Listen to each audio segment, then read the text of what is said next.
จนฟิวขาดวันที่เธอตัดขาดหักเฮาสำลักเหตุผลเน่า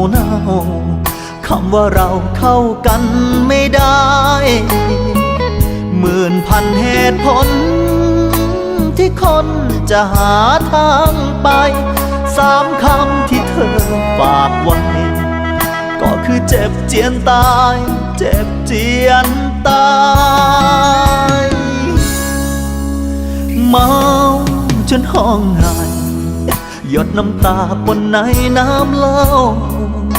เมื่อมองดูรูปสองเราก่อนความเหงาเข้าตำหัวใจวันที่คืนคมพัดลมยังไว้อะไรก้มหน้าและไม่ยอ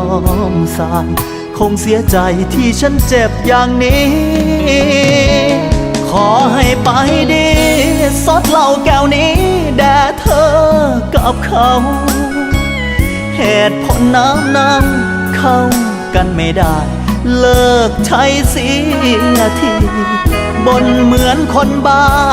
กับขวดสุราคือเพื่อนยามนี้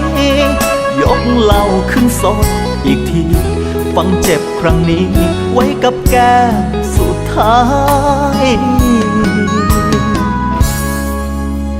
เมาจนฟิวขาดวันที่เธอตัดขาดหักเฮาแสงดวงอาทิตย์ยามเช้าปลุกขี้เมาตื่นจากฝันร้ายเก็บกวาดเหตุผลที่หล่นเต็มห้องหัวใจนับจากนาทีนี้ไปจะดูแลหัวใจตั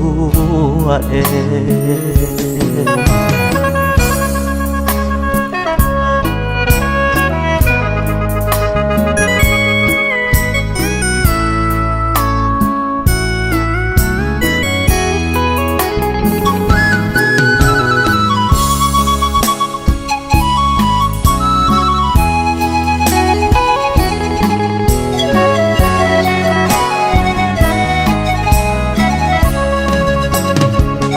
ขอให้ไปดี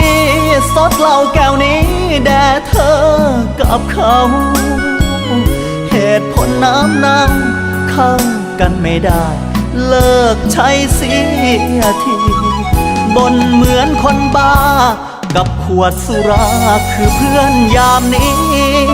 ยกเหล้าขึ้นสดอีกทีฟังเจ็บครั้งนี้ไว้กับแก้มสุดท้ายเมาจนฟิวขาดวันที่เธอตัดขาดหักเฮาแสงดวงอาทิตย์ยามเช้าลุกขี้เมา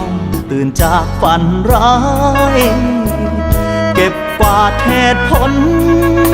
ที่หล่นเต็มห้องหัวใจนับจากนาทีนี้ไปจะดูแลหัวใจตัวเอง